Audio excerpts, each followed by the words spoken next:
I think in last lecture we had discussed about absorption of drug, isn't it? We had discussed what is absorption of drug, and we finally discussed the factors which affects the rate of absorption of the drug, isn't it? Now today we are going to discuss about next part of the pharmacokinetics. तर आज आपण next part discuss करतोय फार्माकोकायनेटिक्सचा. Okay, and that is distribution of drug. Okay, after absorption, second part of pharmacokinetics is distribution. So distribution of drug we are discussing today. So learning outcomes of this session are: the learner will be able to define distribution of the drug. Okay, we are going to discuss about definition of the distribution of drug and describe various factors affecting distribution of drugs. Okay, तर वेगवेगळे factors जे आहेत distribution of ड्रगला affect करणारे ते सुद्धा आपण काय करणार आहे याच्यामध्ये करणार आहे. Then we have to discuss about we have to describe significance of plasma protein binding. तर प्लाझ्मा प्रोटीन बाइंडिंग जे आहे याचा सिग्निफिकन्स काय आहे तो पार्ट आपण डिस्कस करायचा आहे. Okay, so first we will discuss what is distribution. तर आता जे काही ॲनिमेशन तुम्ही बघितलं याच्यामध्ये तुम्हाला काय समजतं की साईट ऑफ ऍडमिनिस्ट्रेशन एका ठिकाणी आहे, या ठिकाणी साईट ऑफ ऍडमिनिस्ट्रेशन आहे आणि इथून हार्टला, इथून किडनीला, इथून अदर ऑर्गन्सला, इथून लिव्हरला काय होणार आहे, ब्लड थ्रू ड्रग पोहोचत असतो. यालाच आपण डिस्ट्रीब्युशन ऑफ ड्रग असं म्हणतो. समजते का डिस्ट्रीब्युशन ऑफ ड्रग म्हणजे काय? Movement of drug from the site of administration to the different organs of our body is called as distribution. समजलं का distribution? Okay, movement of absorbed drug from blood to the different organs of the body, it is called as distribution. So from site of administration drug is coming into the blood, and from blood it is going to the different organs of our body. तर वेगवेगळ्या organs जे आहेत बॉडीचं ते तिकडं काय होणार आहे, हा ड्रग जाणार आहे organs of body. Concentration gradient जर आपण बघितला तो कसा असतो, concentration gradient during the distribution is from blood to the tissue. बरोबर आहे का? बघा इथं आता आपण जर बघितलं ब्लड मध्ये इनिशियली साइट ऑफ ऍडमिनिस्ट्रेशन पासून ड्रग कशामध्ये आलेला आहे, ब्लड मध्ये आलेला आहे, आणि in blood it's concentration is greater as compared with the organs of the body. म्हणजे बाकीचे जे काही ऑर्गन्स आहेत बॉडीचे याच्या कंपॅरिझन मध्ये त्या ऑर्गन्स मध्ये ड्रगचं कॉन्सन्ट्रेशन किती आहे हे जर आपण बघितलं आणि आपण ब्लड मध्ये ड्रगचं कॉन्सन्ट्रेशन किती आहे हे जर बघितलं तर ब्लड मध्ये कॉन्सन्ट्रेशन काय असणार आहे, हायर असणार आहे, जास्त असणार आहे. ओके, आणि ऑर्गन्स मध्ये मात्र काय आहे, कॉन्सन्ट्रेशन कमी असणार आहे, आणि त्याच्यामुळे flow of drug takes place from higher concentration to the lower concentration in general, or mostly this type of flow can take place from higher concentration to the lower concentration. Okay, तर त्याच्यामुळं concentration gradient कसा असतो, from higher concentration to the lower concentration means from blood to the tissues of our body or organs of our body. This type of flow can take place in the distribution process initially. तर हे पहिल्यांदा असं असतं, कारण पहिल्यांदा blood मध्ये concentration जास्त असतं, टिश्यू मध्ये झिरो असतं, आणि मग फ्लो काय होतो, ब्लड मधून टिश्यू मध्ये होतो.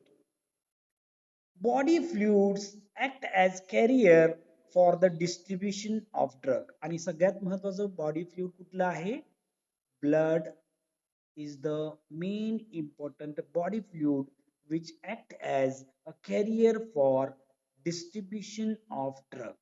ओके, ड्रगच्या डिस्ट्रीब्युशन साठी कॅरियर म्हणून काय आहे, जे काही बॉडी फ्लुइड ऍक्ट होतं त्याच्यातलं सगळ्यात महत्वाचं बॉडी फ्लुइड जर कुठलं असेल तर ते आहे blood. So distribution of drug can takes place through the body fluids like blood. Okay, blood मधून हे काय होणार आहे, ट्रान्समिट होतं, म्हणून blood is the carrier for drug distribution. Okay,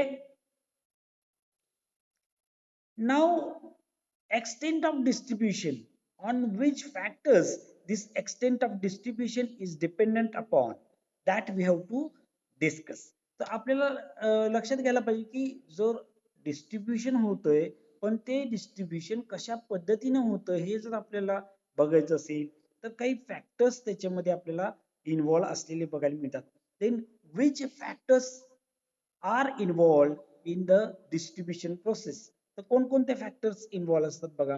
concentration reaching specific tissue depends upon, म्हणजे extent of distribution म्हणजे काय म्हणतो आपण, किती कॉन्सन्ट्रेशन त्या स्पेसिफिक टिश्यूला गेलेलं आहे याला आपण एक्सटेंट ऑफ डिस्ट्रीब्युशन असं म्हणतो. And this extent of distribution depends upon first lipid solubility of the drug, because majority of the drugs are transported by passive diffusion mechanism. Majority of drug काय होतात, passive diffusion mechanism ना transmit झालेली आपल्याला बघायला मिळतात आणि त्याच्यामुळं lipid solubility plays a very very important role in the distribution pattern of the drug. Okay, second, ionization status of the drug at physiological pH, that is again very very important. म्हणजे physiological pH ला त्या ड्रगचा ionisation status कसा आहे याच्यावर सुद्धा extent of distribution ठरत असतं. Okay, so ionisation status का, तर आपल्याला माहिती आहे की आयोनायझेशन आणि अनआयोनायझेशन याच्यावर लिपिड सोल्युबिलिटी डिपेंड असते, आपण बघितलेलं आहे. ओके, सो डिस्ट्रीब्युशन होत असताना सुद्धा ब्लड किंवा ज्या बॉडी फ्लुइड मध्ये तो ड्रग आलेला आहे त्या बॉडी फ्लुइडचा pH plays a very very important role in the ionisation status of the drug.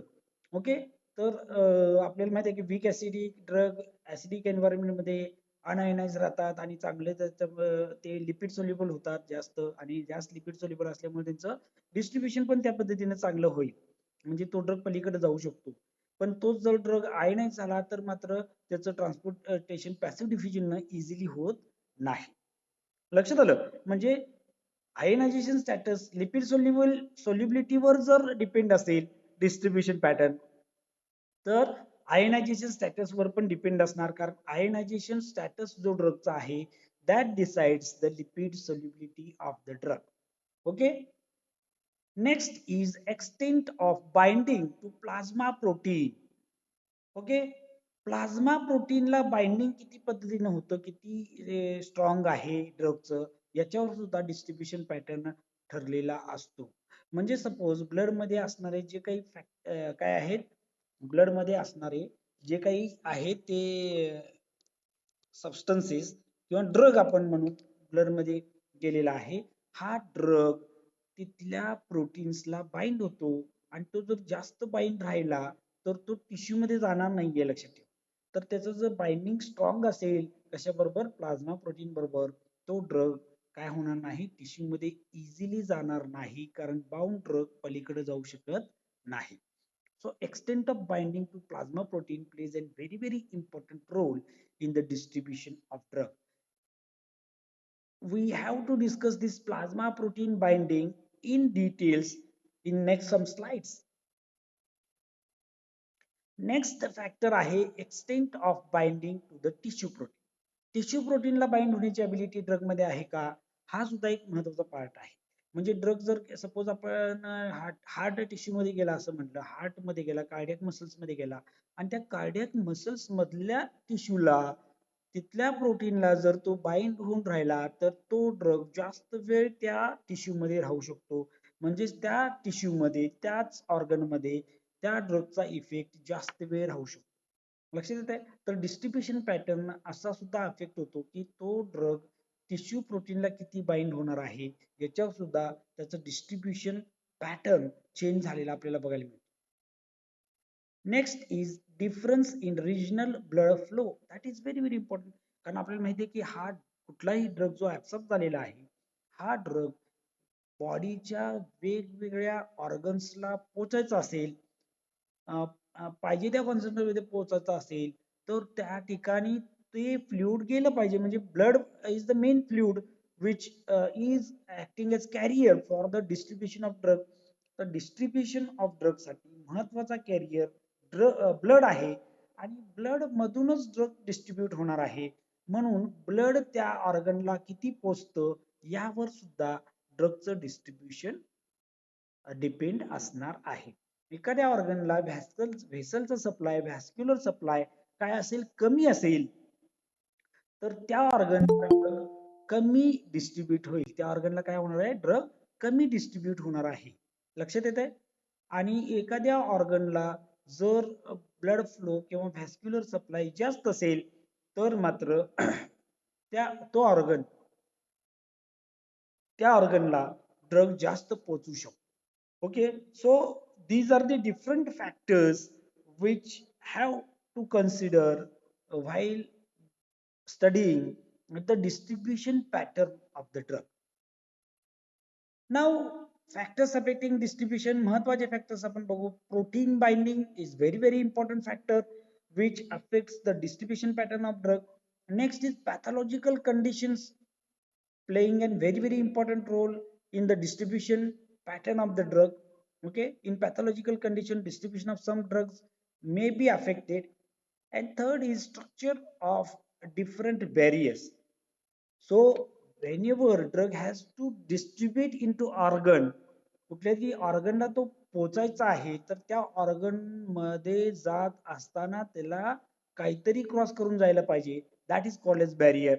And there are different barriers which are present in our body. आपल्या बॉडीमध्ये त्या त्या ऑर्गनशी रिलेटेड थोडे काही वेगळे स्पेशलाइज्ड असे बॅरियर्स आपल्याला बघायला मिळतात. आणि ह्या बॅरियरचा काय इफेक्ट होतो डिस्ट्रीब्युशन ऑफ ड्रग मध्ये, that also we have to discuss.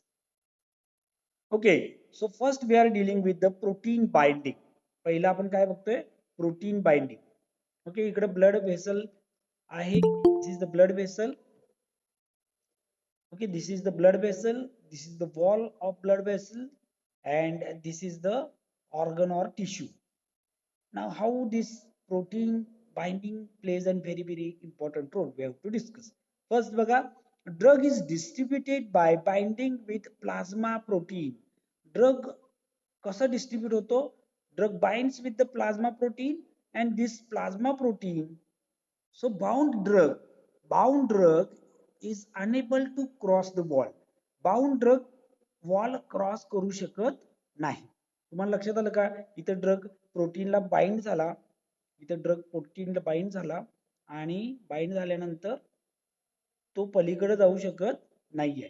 Bound drug is not able to cross the wall. Bound drug पलीकडे जाणार नाही. तर बाउंड ड्रग पलीकडे जाणार नाहीये. मग कुठला ड्रग पलीकडे जाईल, जो फ्री आहे तो ड्रग पलीकडे जातो. Only free drug can be able to cross the wall. Free drug जो आहे तो फक्त काय करू शकतो, वॉल क्रॉस करू शकतो. लक्षात आलं का. बाउंड ड्रग, आता बाउंड झालेला ड्रग प्रोटीनला बाउंड झालाय आणि प्रोटीन तर पलीकडे जाऊ शकत नाही. प्रोटीन जर पलीकडे जात नाही तर बाउंड झालेला ड्रग पण पलीकडे नाही जाणार आहे. ओके, मग कुठला ड्रग पलीकडे जातो, तर फ्री ड्रग काय होतो, पलीकडे जात असतो. Now moment of drug continues till equilibrium between free drug in plasma and tissue takes place. आता कधी पर्यंत हे ट्रान्समिशन होणार आहे, that is very important.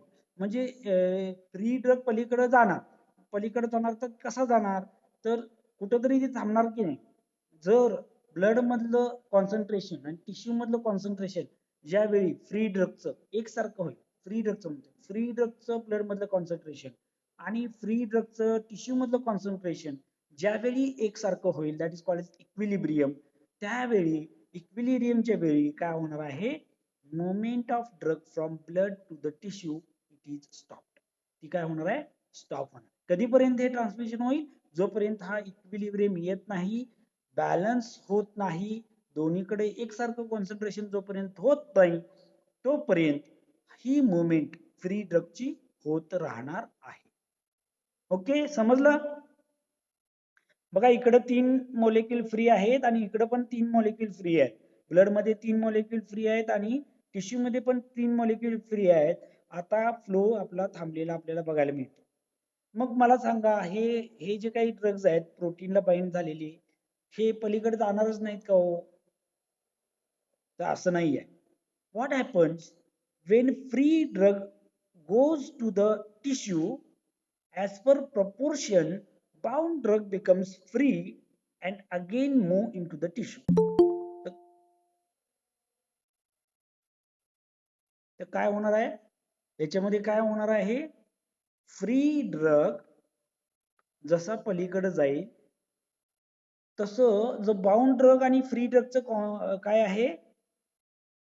Proportion आहे ब्लड मध्ये, आणि हे प्रपोर्शन ठरलेलं असतं. म्हणजे एखादा ड्रग आपण म्हणतो की 70% प्लाझ्मा प्रोटीन बाउंड आहे, म्हणजे 10 मॉलिक्युल्स जर असतील ब्लड मध्ये तर त्यातले 7 मॉलिक्यूल बाउंड असतात आणि 3 मॉलिक्यूल फ्री असतात. 3 पैकी फ्री मॉलिक्यूल पैकी 2 मॉलिक्यूल सपोज पलीकडे गेले तर इकडचं जे बॅलन्स होता, आता 10 पैकी 7 बाइंड होत होते, आता इकडे राहिले 8च. 8 पैकी किती बाइंड होणार? 8च्या 70% बाइंड होणार आणि राहिलेला फ्री होतो. म्हणजे लक्षात घ्या, इथं कंटिन्युअसली काय होत राहतं, जसा फ्री ड्रग पलीकडे जाईल तसं फ्री ड्रग आणि बाउंड ड्रगचं ब्लड मधलं जे प्रपोर्शन आहे ते चेंज होत जातं, इक्विलिब्रियम चेंज होत जातं आणि त्या पद्धतीनं नवीन मॉलिक्यूल फ्री व्हायला लागतात, नवीन मॉलिक्यूल फ्री व्हायला लागतात. इथं आणि अॅनिमेशन मध्ये तुम्हाला लक्षात येईल बघा, 3 ड्रग इकडे तिकडे झालेले आहेत आणि इथं हा ड्रग फ्री झालेला आपल्याला बघायला मिळतो आणि हा सुद्धा ड्रग फ्री झालेला आहे आणि एक ड्रग पलीकडे गेला, म्हणजे 4 आणि 4 असं मुवमेंट झाली आपल्याला बघायला मिळते. समजलं का? हे जे बाइंडिंग आहे टिश्यूला होणार किंवा प्रोटीनला होणार बाइंडिंग जे आहे हे परमनंट बाइंडिंग नाहीये. हे बाइंडिंग कसं असतं? टेम्पररी बाइंडिंग असतं. And that's Y plasma protein binding और plasma protein bound drug act as a temporary storage site for the drug. तर ड्रगचं टेम्पररी स्टोरेज साईट म्हणून हे plasma protein bound drug act होत असतं. Now drugs which are extensively bound to plasma protein, म्हणजे suppose एक a drug आहे, a drug is having, a ड्रगचं plasma प्रोटीनला बाइंडिंगची कॅपॅसिटी जी आहे ती सपोज 70% आहे, 80% ड्रग ए ड्रगची, आणि बी ड्रगची प्लाझ्मा प्रोटीन बाइंडिंगची ॲबिलिटी 20% आहे. ओके, तर ए ड्रग आणि बी ड्रग आपण जर कम्पेअर केले तर A drug is having extensive binding with the plasma protein as compared with the B drug. कारण तिथं ए ड्रग मध्ये 80% ड्रग बाउंड राहतो, बी ड्रग मध्ये 20% ड्रग काय होतो? बाउंड राहतो. तर अशा कंडिशन मध्ये काय होतं की A drug remains in the blood for longer duration than B drug. बरोबर आहे का? ए ड्रग जास्त वेळ राहणार ना ब्लड वेसल्स मध्ये, कारण तो जास्त बाउंड झालेला आहे आणि फ्री कमी प्रमाणामध्ये होतोय, त्याच्यामुळे जसा जसा फ्री होत जाईल तसा तो पलीकडे जाईल. पण हे जे काय आहे ड्युरेशन त्या ड्रगचं ब्लड मध्ये राहण्याचं ते काय असणार आहे? जास्त असणार आहे as compared with the B drug, की बी ड्रग मध्ये 20% ड्रग बाउंड होतो, 80% ड्रग फ्री असतो आणि तो लवकर लवकर पलीकडे जाणार आणि त्याच्यामुळे इकडचा ब्लड मधलं त्याचं कॉन्सन्ट्रेशन ऑटोमॅटिकली कमी होत राहील. लक्षात येते? म्हणजेच जो ड्रग एक्सटेन्सिव्हली बाउंड होतो, म्हणजे ए ड्रग जास्त वेळ ब्लड मध्ये राहतो, एक्सटेन्सिव्हली बाउंड होतो प्लाझ्मा प्रोटीनला, जास्त वेळ ब्लड मध्ये राहतो, तर त्याचा ड्युरेशन ऑफ ऍक्शन सुद्धा जास्त वेळ असणार आहे. तो ड्रग आपल्या बॉडीमध्ये सुद्धा जास्त वेळ राहील आणि बॉडीमध्ये जास्त वेळ राहिल्यामुळं आपल्या बॉडीमध्ये त्या ड्रगचा इफेक्ट जास्त वेळ असलेला आपल्याला बघायला मिळेल. म्हणजे ए ड्रग काय होणार आहे? जास्त वेळ इफेक्ट देईल, कंपॅरेटिव्हली बी ड्रग कमी वेळ इफेक्ट देईल. बरोबर आहे का? So extensively brown drug vessel मध्ये जास्त वेळ राहतो, low concentration in the tissue, tissue मध्ये त्याचं कॉन्सन्ट्रेशन कमी असतं, आणि एक्झाम्पल आहे फेनिलबिटाझोन आणि वारफॅरिन, आणि असे ड्रग लॉंग ड्युरेशन असतात.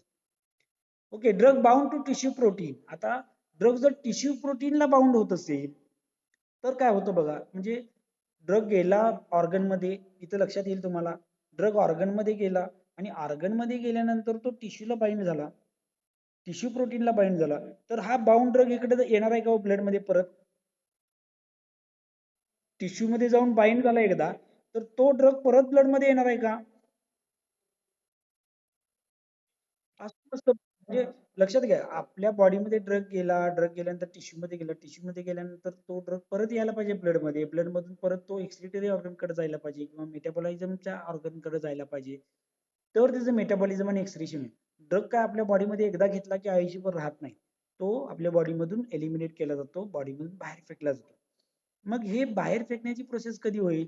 ज्यावेळी ह्या टिश्यू मध्ये गेलेला ड्रग आहे तो परत ब्लड मध्ये येईल. पण जर ड्रग टिश्यू प्रोटीनला जास्त वेळ बाउंड राहत असेल तर असा ड्रग टिश्यू मध्ये जास्त वेळ राहील, असा ड्रग काय होणार आहे, टिश्यू मध्ये जास्त वेळ राहील. आणि मग एखाद्या ऑर्गन मध्ये त्या ड्रगचं कॉन्सन्ट्रेटेड फॉर्म आपल्याला बघायला मिळतो, एखाद्या ऑर्गन मध्ये तो ड्रग कॉन्सन्ट्रेट झालेला बघायला मिळतो बाकीच्या ऑर्गन्स पेक्षा. कारण का, तर त्या ऑर्गन मध्ये ते स्पेसिफिक प्रोटीन प्रेझेंट असतात, ज्या प्रोटीन्सला हा ड्रग बाइंड होतो टिश्यू मध्ये, आणि त्याच्यामुळे तो टिश्यू मध्ये जास्त वेळ राहील, आणि टिश्यू मध्ये जास्त वेळ राहिला तर त्या ऑर्गन मध्ये त्या ड्रगचा इफेक्ट सुद्धा जास्त वेळ राहिलेला आपल्याला बघायला मिळेल. Okay, so drug bound to tissue protein, it is highly concentrated in the tissue, tissue मध्ये कॉन्सन्ट्रेट होतो, तो पलीकडे ब्लड मध्ये परत जात नाही लवकर. Less concentration in plasma, plasma मध्ये त्याचं कॉन्सन्ट्रेशन कमी असेल. एक्झाम्पल आहे digoxin in cardiac muscle, digoxin cardiac muscle मध्ये कॉन्सन्ट्रेट झालेलं आपल्याला बघायला मिळतं, ब्लड पेक्षा त्याचं कॉन्सन्ट्रेशन कार्डियक मसल्स मध्ये जास्त होतं नंतर नंतर. म्हणजे जर एकदा ब्लड मधून तो कार्डियक मसल मध्ये गेला तर तो परत लवकर ब्लड मध्ये येत नाही, त्याच्यामुळं it accumulates in the cardiac muscle, तो ड्रग काय होणार आहे, कार्डियक मसल मध्ये अक्युमुलेट झालेला बघायला मिळतो. नेक्स्ट बघा, प्लाझ्मा प्रोटीन बाइंडिंग मध्ये most drug possess physico-chemical affinity for plasma proteins. आता प्लाझ्मा प्रोटीनला बाइंड होणारे एकाच दुसरा ड्रग आहे का हो? नाही, एकापेक्षा खूप जास्त ड्रग असतात जे प्लाझ्मा प्रोटीनला बाइंड होतात. ओके, आता ऍसिडिक ड्रग जे असतात ते कुठल्या प्रोटीनला बाइंड होतात, तर acidic drug bind to mainly albumin. Acidic drug कोणाला जास्त बाइंड होतात, अल्ब्युमिनला जास्त प्रमाणामध्ये बाइंड झालेले आपल्याला बघायला मिळतात. ओके, आणि basic drug they are binding to glycoprotein. Basic drug कशाला बाइंड होतात, ग्लायकोप्रोटीनला जास्त बाइंड होण्याचा प्रयत्न करतात. पण तरी बघितलं आपण ब्लड मध्ये अल्ब्युमिन आणि ग्लायकोप्रोटीन जर म्हटलं, या दोन्हीचं कॉन्सन्ट्रेशन जर बघितलं तर अल्ब्युमिन खूप जास्त प्रमाणामध्ये प्रेझेंट असतं as compared with the glycoprotein. And that's why binding to albumin is very very important. अल्ब्युमिनला बाइंड होणं ड्रगचं खूप महत्वाचं आहे, कारण अल्ब्युमिन ब्लड मध्ये भरपूर कॉन्सन्ट्रेशन मध्ये प्रेझेंट असतं as compared with the glycoprotein. Okay, now binding of albumin is more important का, तर एक्सटेंट ऑफ बाइंडिंग विथ, ते सांगितलं. आता extent of binding with protein depends upon individual drug.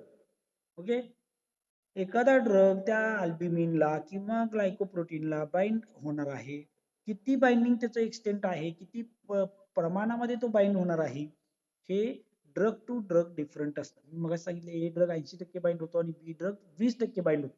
हे ड्रग टू ड्रग काय असतं, फिजिको केमिकल कॅरेक्टरिस्टिक प्रमाणे ते बाइंडिंग काय असेल, वेगवेगळं असू शकतं. ओके, म्हणजे त्या प्रोटीनला बाइंड होण्याची अफिनिटी प्रत्येक ड्रगची एकसारखीच असते असं नाही, ती वेगवेगळी असणार आहे. Okay, now high plasma protein bound drug, highly plasma protein bound drug जो आहे तो ऑलरेडी आपण बघितलं की it remains more in the vessel, vessel मध्ये जास्त राहतो, less distributed in the tissue, tissue मध्ये कमी डिस्ट्रीब्यूट होतो, हे आताच ऑलरेडी आपण डिस्कस केलंय. Bound fraction is not available for action, हा सुद्धा पार्ट आपण ऑलरेडी डिस्कस केलाय, कारण bound drug not crosses wall but it is in equilibrium with free drug, हा पार्ट आपण डिस्कस केलाय. Okay, free drug dissociates when concentration of free drug is reduced. Due to movement in the tissue, हा सुद्धा part discuss केलाय. And हे मगाशी मी सांगितलं तुम्हाला की here drug this plasma protein binding act as a temporary storage site for the drug. ड्रगची temporary storage site म्हणून हे बाउंड ड्रग काय होत असतं, ऍक्ट होत असतं. Now high degree of plasma protein binding leads to long action of drug, हे पण मी सांगितले. म्हणजे प्लाझ्मा प्रोटीनला जास्त बाउंड होणारा ड्रग म्हणजे 80% बाउंड आणि 20% बाउंड असं मी सांगितलं, तर 80%ची ड्युरेशन ऑफ ऍक्शन जास्त असते आपण बघितलं. म्हणजे हाय डिग्री प्लाझ्मा प्रोटीन बाइंडिंग जर असेल तर तो ड्रग लॉंग ऍक्टिंग असणार आहे. As bound drug is not available for metabolism or excretion. असं काय होतं, कारण हा बाउंड ड्रग मेटाबॉलिझम साठी अवेलेबल नसतो किंवा एक्सक्रीशन साठी अवेलेबल नसतो. तो एक्सक्रीट होणार नाही किंवा त्याचं मेटाबॉलिझम सुद्धा होणार नाही. जोपर्यंत तो ड्रग फ्री होऊन पलीकडे जाणार नाही तोपर्यंत त्याचं मेटाबॉलिझम नाही होणार, तोपर्यंत त्याचं एक्सक्रीशन सुद्धा होणार नाही आणि त्याच्यामुळे it remains in body for longer duration and does it produce longer duration of action. तर असा drug long duration of action आपल्याला देतो बाउंड ड्रग. समजलं?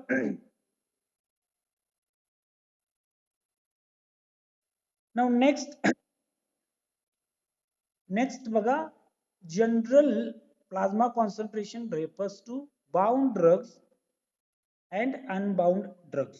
म्हणजे ज्यावेळी आपण प्लाझ्मा कॉन्सन्ट्रेशन आपण रेफर करतो त्यावेळी ते बाउंड ड्रगचं पण असतं आणि अनबाउंड ड्रग ह्या सगळ्याचं मिळून कॉन्सन्ट्रेशन आपण एक्सप्रेस करत असतो. असं नाही की फक्त फ्री ड्रग एक्सप्रेस करतो किंवा बाउंड ड्रग नुसता एक्सप्रेस करतो.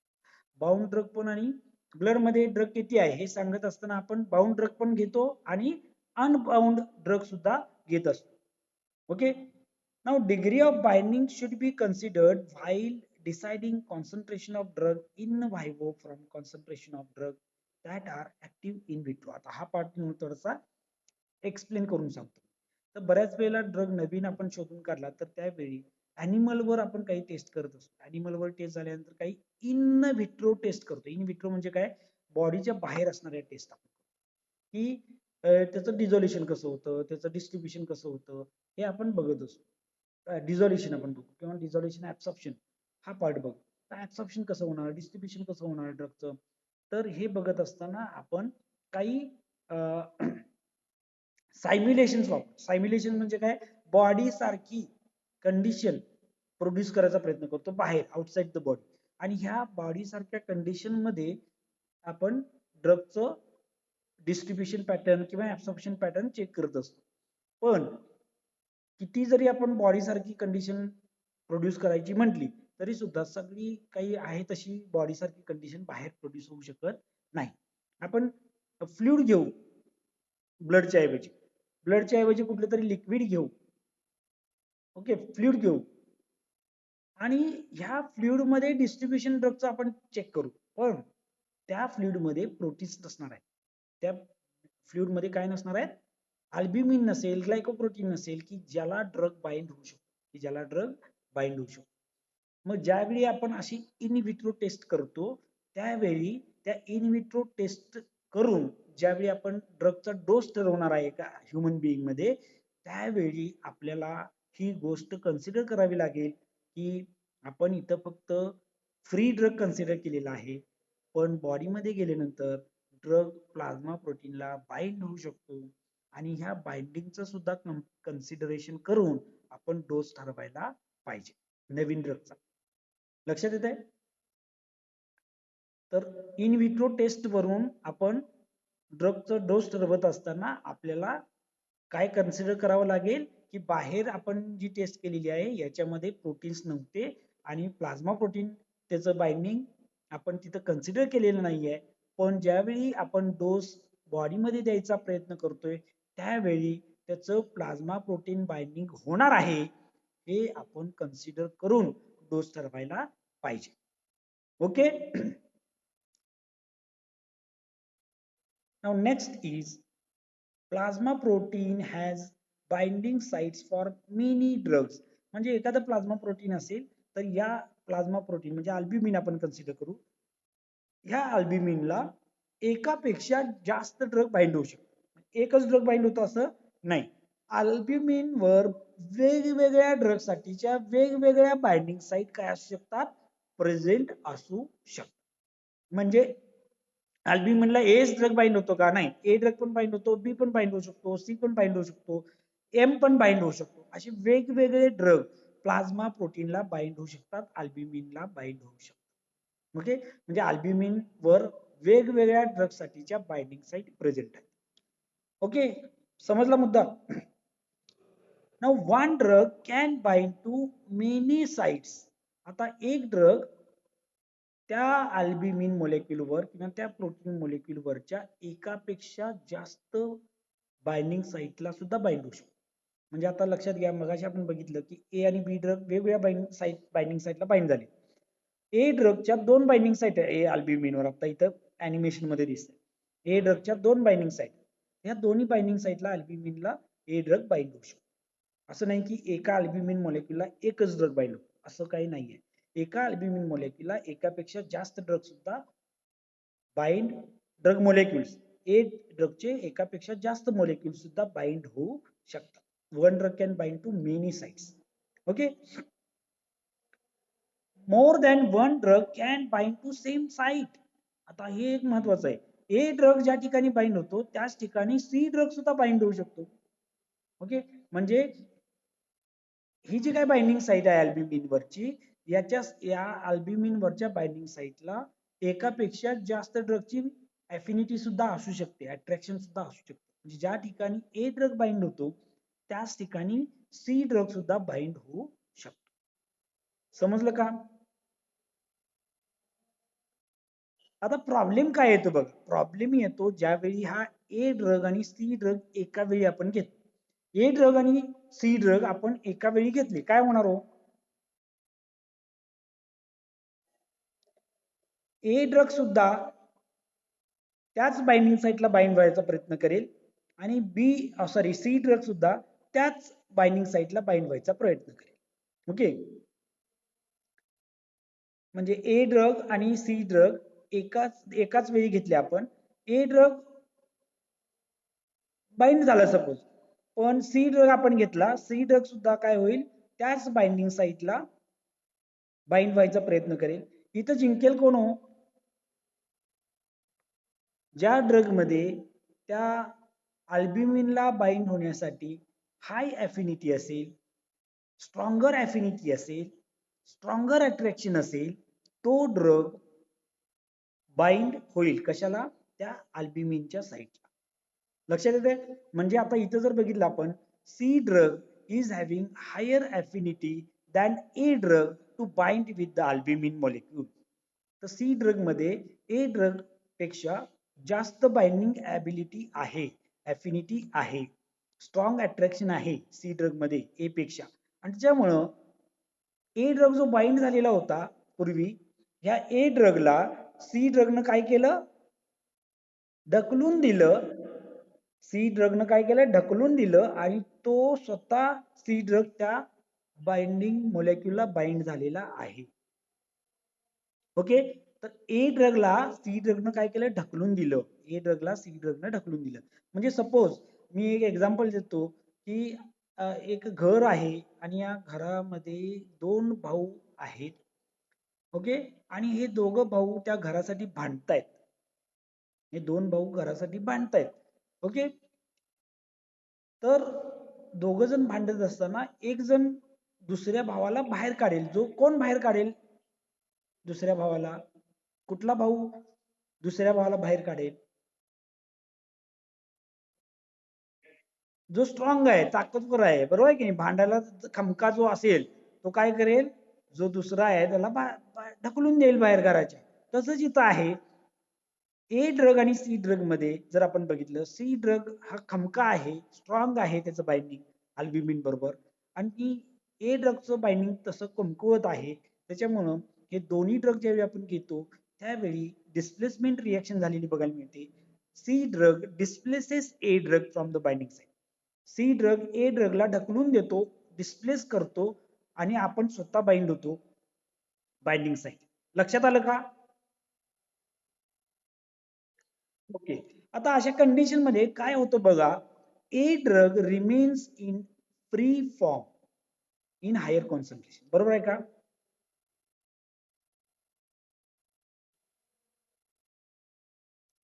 ए ड्रगचा फ्री फॉर्म वाढला ना, आपण कन्सिडर काय केलंय की ए ड्रग 40% बाउंड होतो म्हणून आपण ड्रग दिलाय.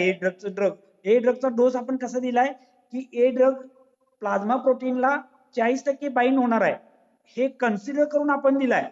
पण ज्यावेळी सी ड्रग आला त्यावेळी सी ड्रगनं ह्या 40% बाउंड झालेल्या ड्रगला काय केलं, ढकलून दिलं आणि स्वतः तिथे जाऊन बाइंड झाला आणि त्याच्यामुळं ए ड्रगचं फ्री फॉर्मचं कॉन्सन्ट्रेशन काय झालं, वाढलं.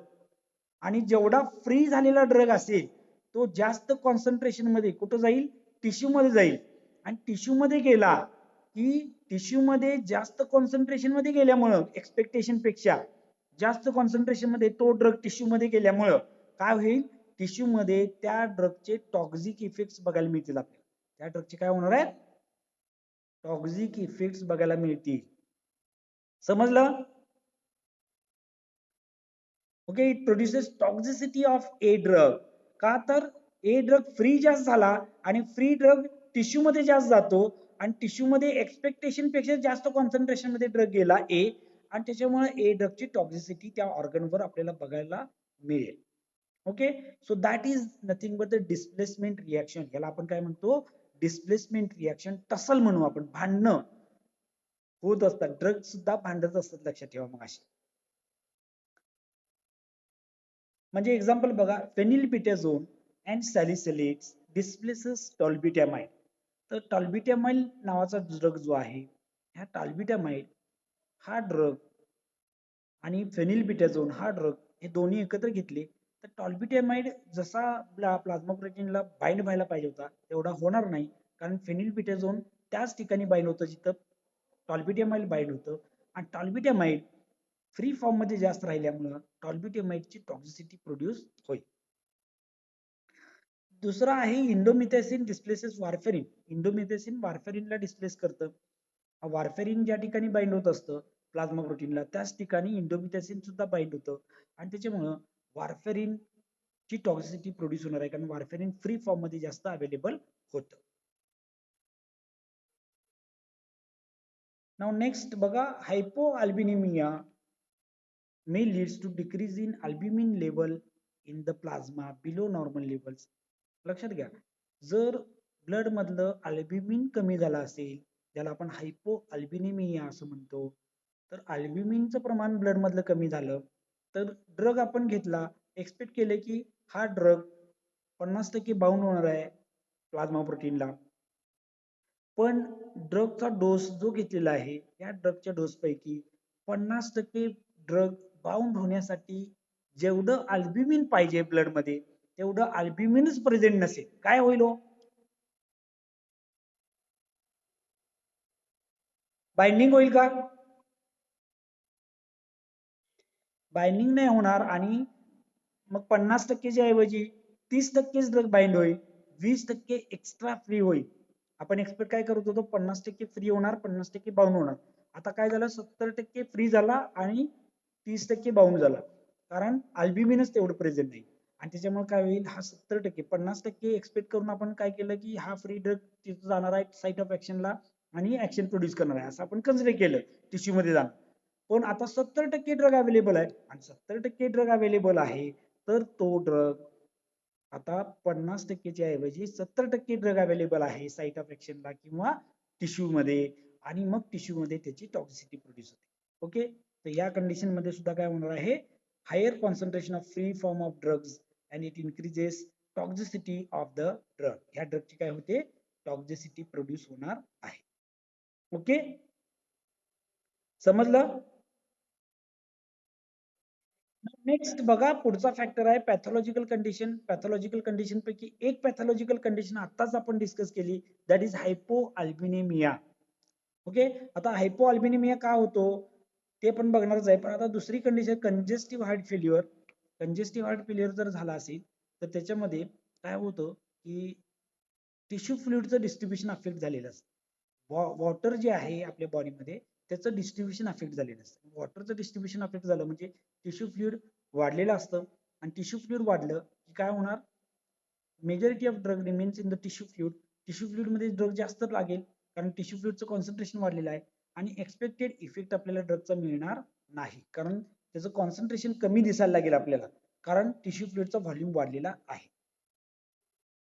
दुसरी कंडिशन आहे uremia. It affects permeability of the membranes. Uremia condition मध्ये मेम्ब्रेनची परमेबिलिटी अफेक्ट होते आणि त्याच्यामुळे ड्रगचं ट्रान्सपोर्टेशन अफेक्ट होत असतं, डिस्ट्रीब्युशन अफेक्ट होत असतं. नेक्स्ट आहे cirrhosis of liver. Cirrhosis of liver म्हणजे काय, लिव्हर डॅमेज होणं. आणि लिव्हर जर डॅमेज झालं असेल, आता आपल्याला माहिती की आपल्या ब्लड मध्ये जे अल्ब्युमिन येतं, ग्लोबिलिन येतं, ग्लायकोप्रोटीन येतं, हे अल्ब्युमिन, ग्लोबिलिन, ग्लायकोप्रोटीन किंवा जे प्रोटीन्स ब्लड मध्ये येतात त्यातले majority of the proteins come from the liver. कुठे तयार होतात ते लिव्हर मध्ये तयार होतात आणि लिव्हर मधून ब्लड मध्ये येतात. लिव्हर मध्ये तयार होतात आणि लिव्हर मधून कुठे येतात, ब्लड मध्ये येत असतात. ओके, आता लिव्हर मधून ब्लड मध्ये येणार आहे काय, अल्ब्युमिन. अल्ब्युमिन कुठे तयार होतं, लिव्हर मध्ये तयार होतं आणि ते ब्लड मध्ये येत असतं. आता जर लिव्हर डॅमेज झाला तर काय होणार हो, लिव्हर डॅमेज झालं तर पाहिजे त्या प्रमाणामध्ये अल्ब्युमिन तयार होणार नाही.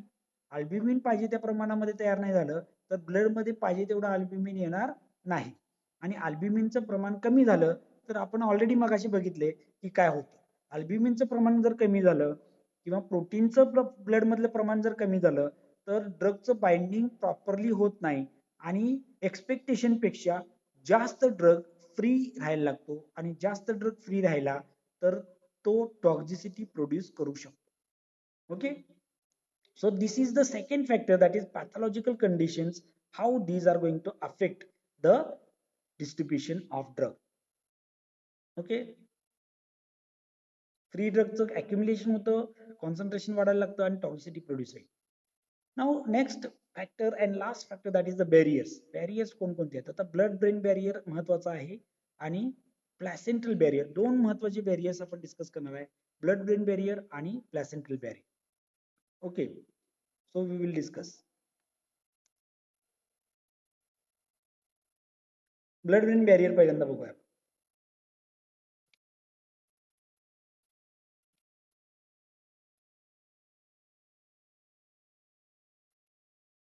आता बघा, नॉर्मल कॅपिलरी आणि ब्लड ब्रेन कॅपिलरी मध्ये काय फरक असतो. ब्लड ब्रेन बॅरियर म्हणजे काय, the barrier which is present between the blood capillaries and brain.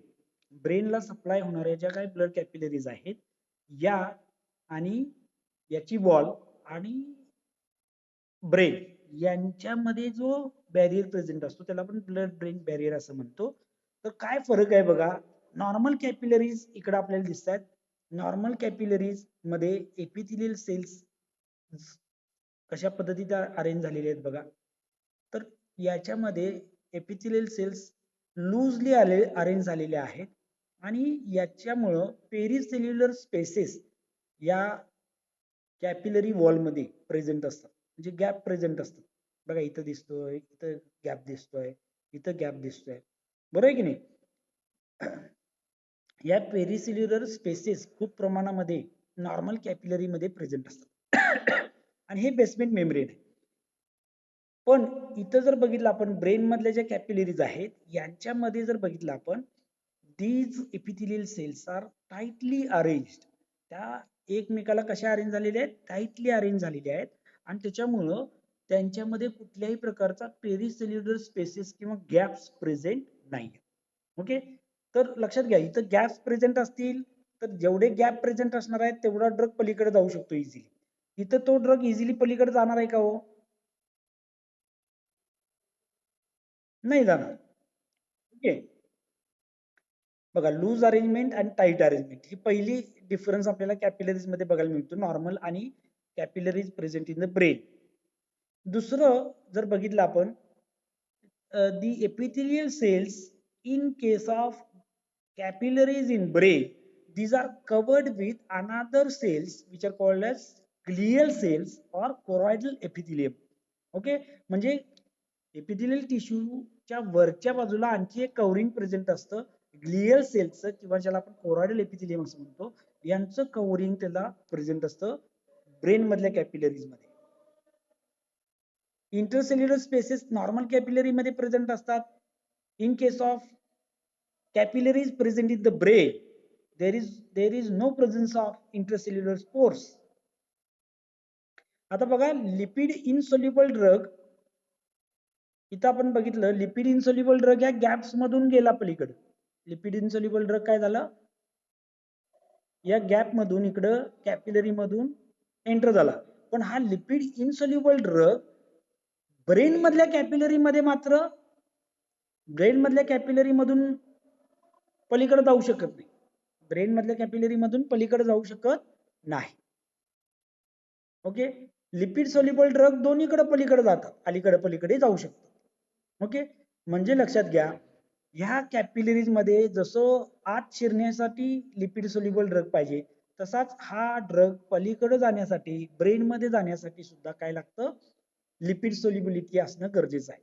म्हणजेच ब्रेन मध्ये ड्रग जर पोहोचवायचा असेल, ब्रेन मध्ये जाणारा जो ड्रग आहे तो ड्रग काय असला पाहिजे, हायली लिपिड सोल्युबल असला पाहिजे, तरच तो ब्रेन मध्ये पोहोचू शकतो. म्हणजे highly lipid soluble drug brain मध्ये जातात. Lipid insoluble drugs they cannot enter in the brain. Lipid insoluble drugs brain मध्ये जाऊ शकत नाहीत. लक्षात येत आहे. So this is the restriction present in the blood and brain. Blood आणि ब्रेनच्या मध्ये हे एक बॅरियर प्रेझेंट आहे आणि रेस्ट्रिक्शन प्रेझेंट आहे की सगळ्या ड्रगला ब्रेन मध्ये पोहोचू देत नाही. हे ब्लड ब्रेन बॅरियर काय करत नाही, सगळ्या ड्रगला ब्रेन मध्ये पोहोचू देत नाही. फक्त जे ड्रग लिपिड सोल्युबल आहेत तेच फक्त ब्रेन मध्ये जाऊ शकतात. लक्षात आलं का? Okay, so this is the blood brain barrier. दुसरं बॅरियर आहे प्लॅसेंटल बॅरियर. तर प्लॅसेंटल बॅरियर काय आहे, तर फिटस आणि मदर आणि फिटसच्या मध्ये एक बॅरियर प्रेझेंट असतं, that is called as placental barrier, ज्याला आपण प्लॅसेंटा असं म्हणतो किंवा प्लॅसेंटल बॅरियर असं म्हणतो. लक्षात घ्या हे फिटस आहे, ओके, आणि हा अम्बिलिकल कॉर्ड आहे आणि ह्या अम्बिलिकल कॉर्डचा एक्सपांडेड पोर्शन इथं आपल्याला दाखवलेला आहे. ओके, आता डेसिडियस बेसिलिस ऑफ युटेरस हा पार्ट इथं आहे आणि कोरोनिक विलाय ऑफ कोरियम हे फिटल पोर्शन आहे. हा मदरचा पोर्शन आणि हा फिटलचा पोर्शन आहे. आणि ह्या दोन्हीचं मिळून काय असतं तयार झालेलं, प्लॅसेंटा तयार झालेला आहे. ह्या दोन्हीचा मिळून काय तयार झालेला आहे, प्लॅसेंटा तयार झालेला आहे. आता हा प्लॅसेंटा कसा असतो, तर प्लॅसेंटा मध्ये सुद्धा म्हणजे हे दोन पार्ट आहेत, या दोन्हीचा मिळून प्लॅसेंटा तयार झालेला आहे आणि याच्यामध्ये सुद्धा लिपिड सोल्युबल ड्रग इझिली प्लॅसेंटाला क्रॉस करून फिटस मध्ये जाऊ शकतो. लिपिड सोल्युबल ड्रग इझिली प्लॅसेंटाला क्रॉस करून पलीकडे जाऊ शकतो. लिपिड इनसोल्युबल ड्रग इझिली ह्या प्लॅसेंटाला क्रॉस करू शकत नाही. Okay, lipid insoluble drug easily प्लॅसेंटाला क्रॉस करू शकत नाही. ओके, म्हणजे इथं सुद्धा रेस्ट्रिक्शन आहे, फिटस मध्ये सगळ्या ड्रगला पोहोचवू देत नाही. पण हा जर ह्या प्लॅसेंटल बॅरियरला आपण कंप्लीट बॅरियर म्हणत नाही. Blood brain barrier is complete barrier. का, तर ते लिपिड सोल्युबल ड्रगलाच पलीकडे पाठवतो, लिपिड इन्सोल्युबल ड्रगला पलीकडे अजिबात पाठवत नाही. पण प्लॅसेंटल बॅरियर पण तेच करतं की लिपिड सोल्युबल ड्रगला पलीकडे पाठवत नाही, पण तरी सुद्धा याला आपण किंवा इनकम्प्लीट बॅरियर असं म्हणतो. काय इनकम्प्लीट बॅरियर म्हणायचं प्लॅसेंटल बॅरियरला, कारण हे लिपिड इनसोल्युबल ड्रगला पलीकडे जरी पाठवून देत नसलं, पण जर लिपिड इनसोल्युबल ड्रग मदरच्या सर्क्युलेशन मध्ये, मदरच्या ब्लड मध्ये जास्त वेळ असेल, म्हणजे खूप दिवस असेल किंवा जास्त कॉन्सन्ट्रेशन मध्ये प्रेझेंट असेल, लिपिड इनसोल्युबल ड्रग जर ओके जास्त कॉन्सन्ट्रेशन मध्ये प्रेझेंट असेल, ओके, किंवा लॉंग ड्युरेशन साठी प्रेझेंट असेल, तर मात्र हा लिपिड इन्सोल्युबल ड्रग फिटस मध्ये जाऊ शकतो. हा लिपिड इन्सोल्युबल ड्रग कुठे जाऊ शकतो, फिटस मध्ये जाऊ शकतो. आणि म्हणून ह्या प्लॅसेंटल बॅरियरला आपण काय म्हणतो, incomplete barrier. Blood brain barrier is complete barrier आणि placental barrier is incomplete barrier. यामुळे सुद्धा, या बॅरियर्स मुळे सुद्धा ड्रगचं डिस्ट्रीब्युशन वेगवेगळं होतं. म्हणजे ब्लड ब्रेन बॅरियर मुळे लिपिड सोल्युबल ड्रग ब्रेन मध्ये जाईल, पण लिपिड इनसोल्युबल ड्रग ब्रेन मध्ये जातो का हो, नाही जात. त्याचं डिस्ट्रीब्युशन ब्रेन मध्ये होतं का, नाही होत. लक्षात येतं, तर डिस्ट्रीब्युशन अफेक्ट झालं की नाही, बॅरियर्स सुद्धा काय करतात, डिस्ट्रीब्युशन पॅटर्न ड्रगचा अफेक्ट करत असतात. तर त्याचे हे दोन महत्वाचे बॅरियर्स आपण डिस्कस केलेले आहेत. ओके, सो विथ दॅट बघा आज आपण काय काय डिस्कस केले. We had discuss the definition of distribution, that is the movement of drug from or absorb drug from blood to the different tissues of a body or organs of a body is called as distribution of drug. Then we had discussed factors affecting distribution of drugs in detail. Okay, and then in detail we had discussed about the significance of plasma protein binding. Plasma protein binding चा significance खूप महत्वाचा आपण discuss केलेला आहे. Okay, so thank you for listening.